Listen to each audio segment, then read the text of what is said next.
Mouanga Miba renaît dès ses cendres après plusieurs mois de galères.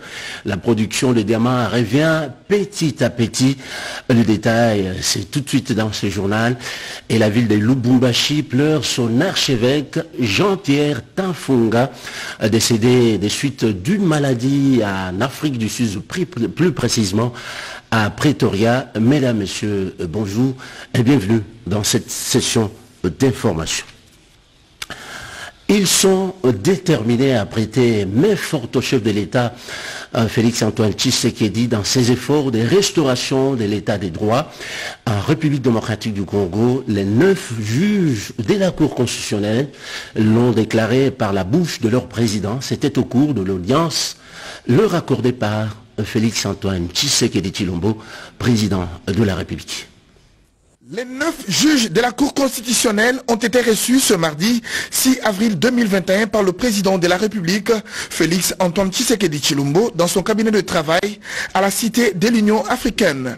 C'était juste à son retour d'un Kamba au Congo central. Conduit par le président intérimaire de cette institution, Funga Molima Mwata Évariste Prince, les 9 juges constitutionnels se sont limités à féliciter le chef de l'État pour son élection par ses pairs à la présidence de l'Union africaine et réitérer leur soutien au chef de l'État pour l'instauration d'un véritable État des droits en République démocratique du Congo. C'était une rencontre de prise de contact qui nous a permis d'abord d'apprécier la grandeur d'âme de la personne et qui nous a aussi donné l'occasion de le remercier pour avoir accepté de nous consacrer un peu de son temps surchargé pour écouter nos doléances.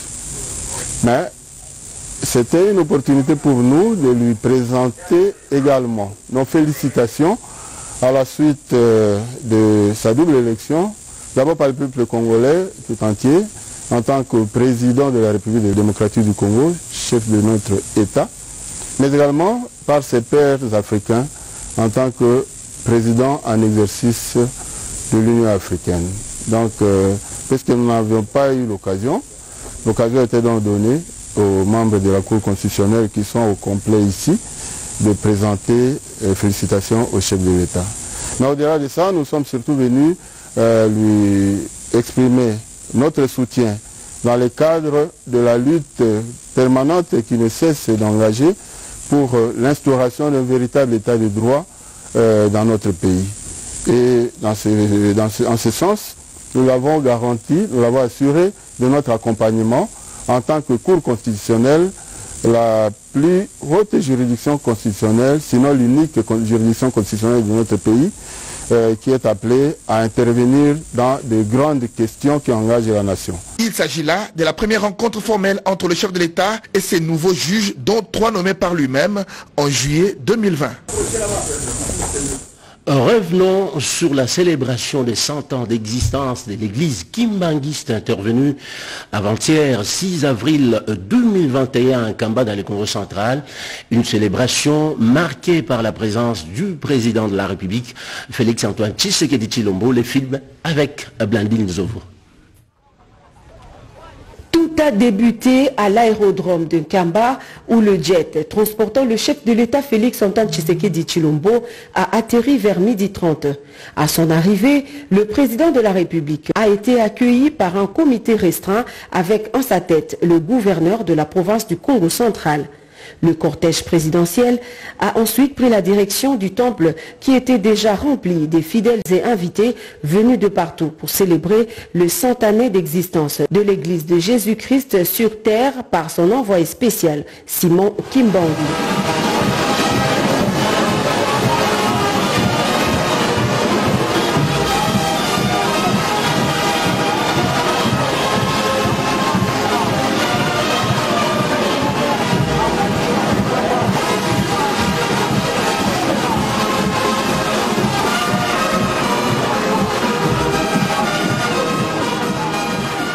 Après un bref entretien avec le chef spirituel, son éminence Simon Kimbangu Kiangani, le chef de l'État a été conduit dans le temple pour le culte. C'est sous le son de la fanfare mêlée au chant en l'honneur de leur hôte de marque que les fidèles kimbanguistes ont accueilli le chef de l'État dans ce temple mythique qui n'a laissé aucune chaise vide parmi les 37 000 places assises dans sa capacité d'accueil.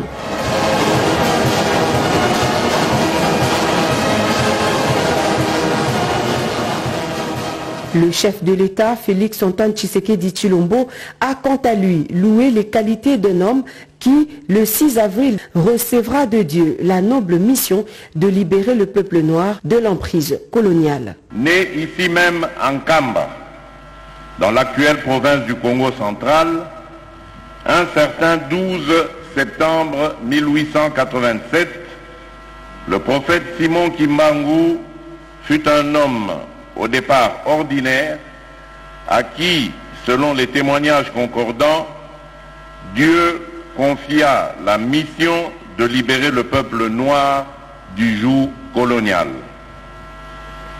Catéchiste doué de dons de la guérison et éphémère employé des huileries du Congo belge à Kinshasa, ex-Léopoldville, Papa Simon Kimbangu s'est particulièrement distingué par un enseignement du christianisme s'imprégnant de la nature intrinsèque de l'environnement l'entourant, mais également par la commission d'action défiant toute rationalité, notamment les actes de guérison et de résurrection réalisés respectivement sur les dames Kiantondo et Dianayaku à Ngombelutete au commencement de son ministère au mois d'avril 1921. Pour le chef de l'État, la commémoration du centenaire de l'église kimbanguiste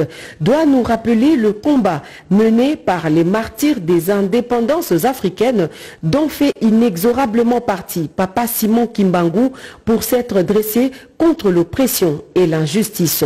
Félix Antoine Tshisekedi Tshilombo a également honoré la mémoire d'un compatriote parti du village de Nkamba, doté d'un courage et d'une endurance exceptionnelle et dont la popularité antérieurement locale s'est muée en un rayonnement mondial. Voilà qui vaut cette grande annonce qui a suscité de l'émoi chez les fidèles. Le garant des institutions de la République a chargé les présidents des deux chambres du Parlement présents à cette célébration d'inscrire pour le compte de la session en cours une loi qui fera du 6 avril de chaque année une journée chômée et payée sur toute l'étendue de la République démocratique du Congo.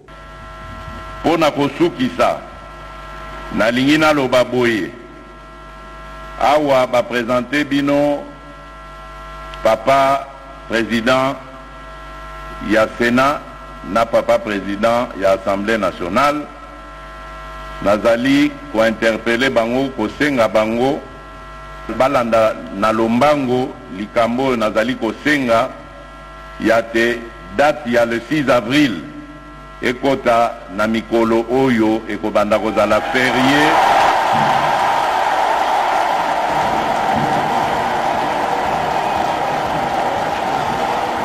Le chef spirituel, son éminence Simon Kimbangu Kiangani, a remercié le président de la République pour avoir tenu promesse. Il a ensuite prié l'assistance composée de plus de 90% des fidèles kimbanguistes au respect de l'autorité établie en promettant que l'église kimbanguiste restera toujours partenaire privilégié de la nation congolaise.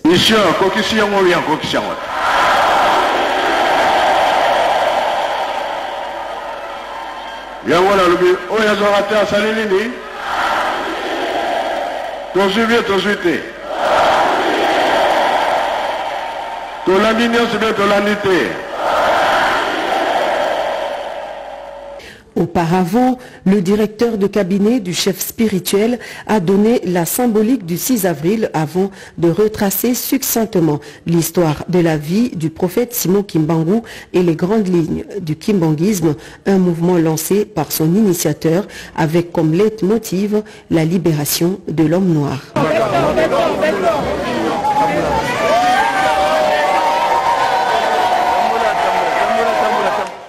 Après propos justement de cette célébration des 100 ans d'existence de l'église kimbanguiste, le chef de l'État, Félix-Antoine Tshisekedi Tshilombo, a eu l'honneur d'inaugurer le premier musée de cette église, musée qui retrace toute son histoire.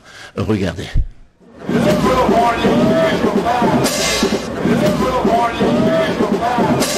Le musée, construit à quelques mètres près du temple kimbanguiste, est une œuvre architecturale impressionnante.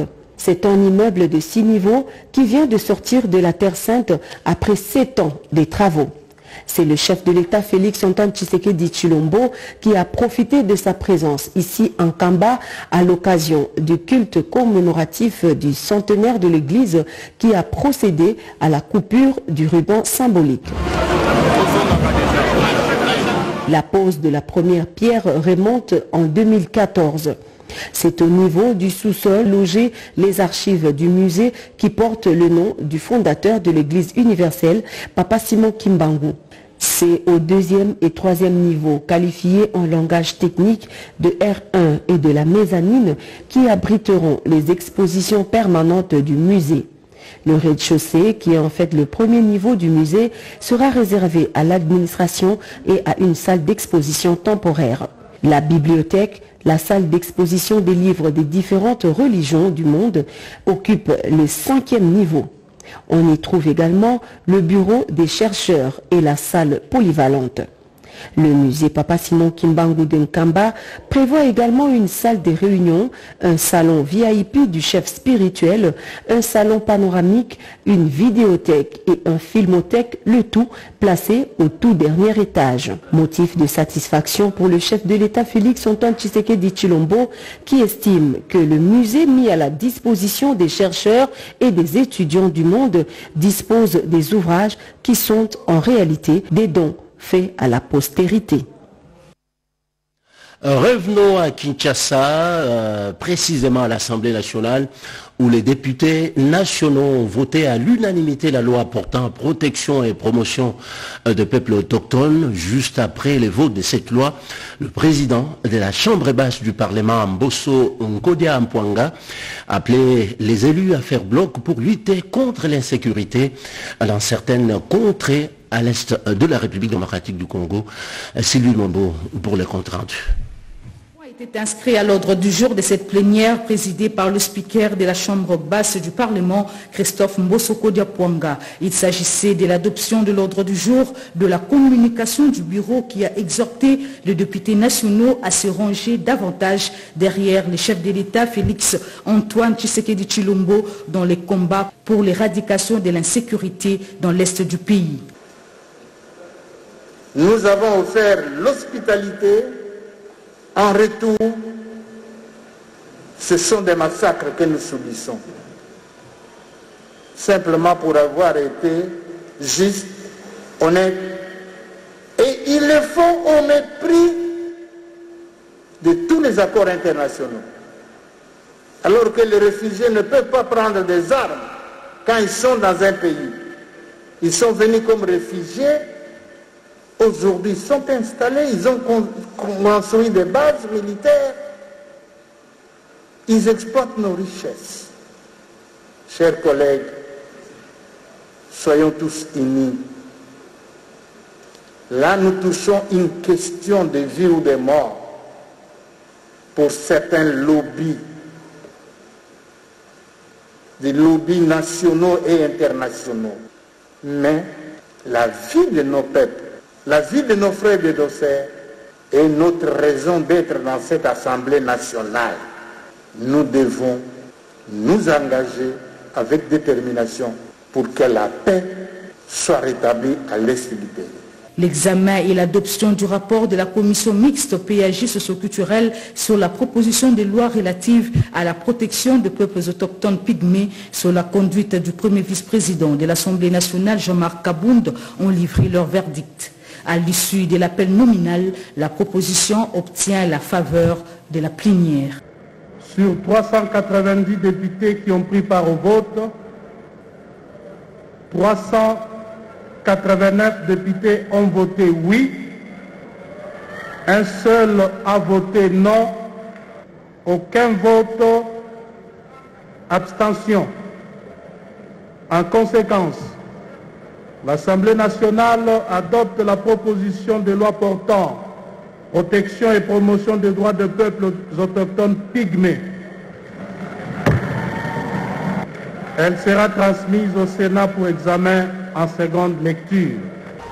Les honorables députés sont conscients des problèmes que nous avons soulevés par rapport à cette catégorie des Congolais, qui sont les autochtones pygmées, et se sont dit à l'unanimité que trop c'est trop, cette histoire n'a fait que trop durer, et donc nous devons mettre fin à cette injustice, nous devons mettre fin à cette discrimination non justifiée. Les termes de référence de la commission spéciale et temporaire sur la situation d'insécurité dans l'Est du pays ont été analysés par l'Assemblée plénière. Ils seront enrichis par les députés nationaux avant leur adoption en plénière. Je l'ai annoncé en début de ce journal, la minière de Bakwanga Miba, après plusieurs années de difficultés, enfin, elle sort la tête de l'eau. La production du diamant revient au rendez-vous en Bujima dans le Kassai oriental.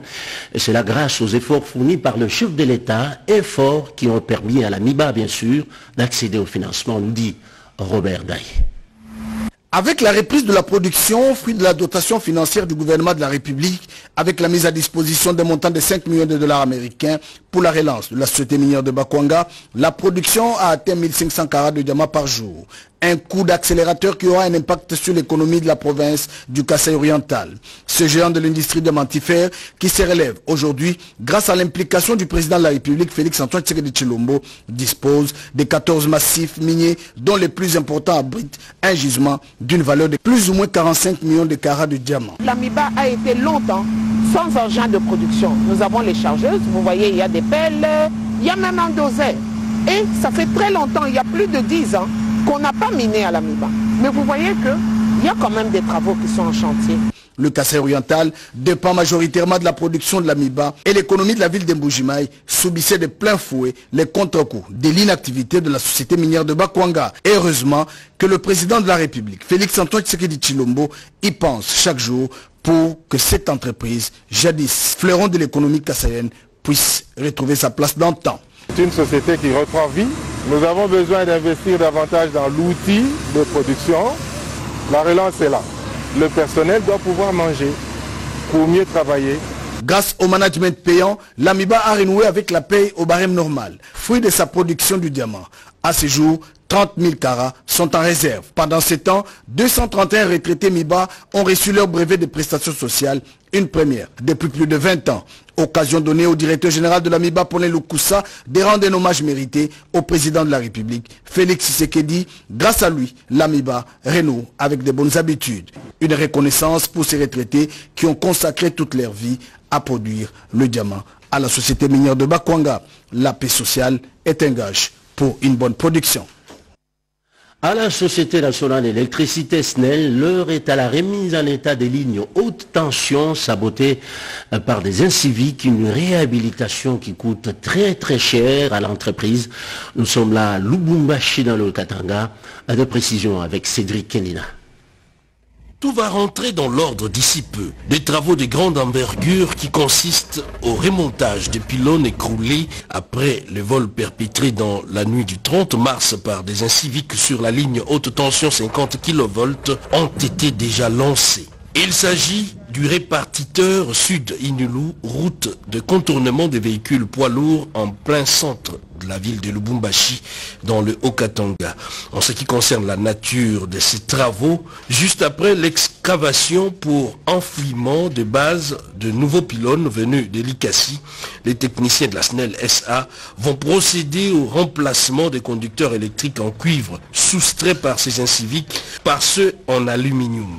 De 40 à 18 jours, ces travaux connaissent une accélération compte tenu de l'urgence et en fonction des moyens déployés par le directeur général de la SNEL SA, Jean Bosco Kayombo. Et nous avons même l'appui de l'équipe de la division poste et ligne de l'Ikassi. Ça nous donne un dynamisme de travail. Pour sauver ce qui peut l'être, les installations de la régie des eaux, de la prison et du site universitaire plongés dans le noir, ces sites sont provisoirement alimentés en bouclage. Nous nous sommes servis de certains fidèles qui alimentaient d'autres clients et que nous avons mis en surcharge, ne fût-ce que pour permettre l'alimentation de 3 sites pour des raisons stratégiques et des raisons de santé, sécurité sanitaire que nous avons alimentés.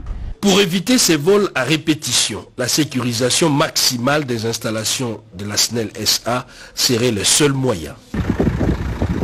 Bientôt, l'ambassade du Japon à République démocratique du Congo va travailler ensemble avec la radio-télévision nationale congolaise, notamment dans les domaines de l'audiovisuel.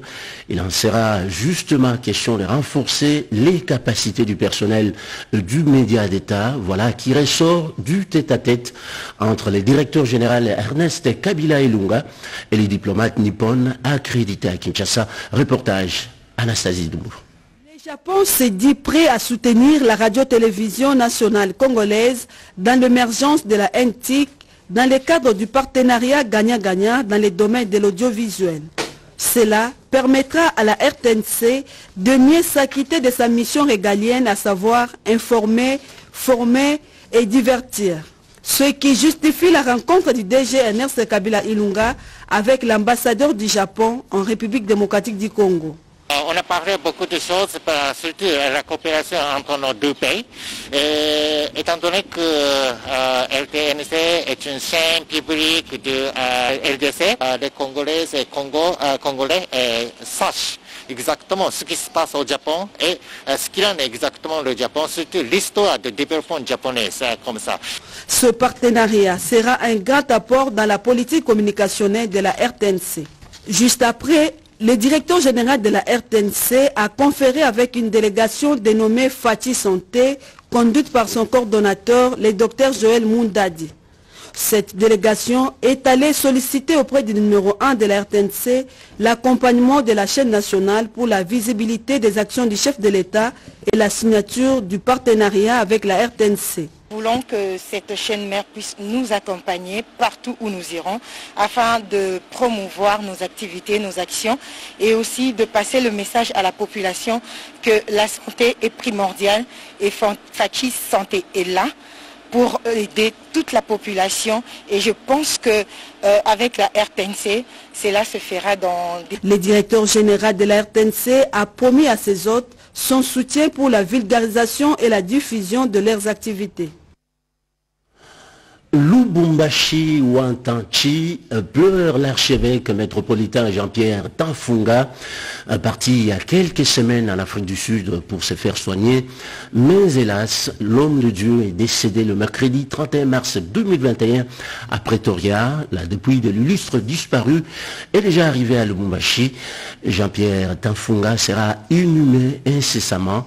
Une délégation des sénateurs est sur place dans la ville qui préfère pour lui rendre les hommages le plus dignes. Regardez. Des obsèques d'une de son rang qui seront organisées dans son diocèse, plusieurs délégations ont fait le déplacement de Lubumbashi pour lui rendre les derniers hommages. La Chambre haute du Parlement congolais a dépêché une forte délégation des sénateurs, conduite par les rapporteurs Michel Kanyimbu, a eu droit à un bain de foule des communautés vivant dans le Grand Katanga, venues accueillir ce digne fils de la province. Dans la foulée, les associations socioculturelles d'Ivar, Bouloubaï Boukata, Luanzo Luamikuba et Mboudié Emba, la liste n'est pas exhaustive. Je voudrais commencer par remercier le chef de l'État, son Excellence Félix Antoine Tshisekedi Tshilombo, parce que c'est lui qui m'a choisi comme rapporteur de la Chambre haute.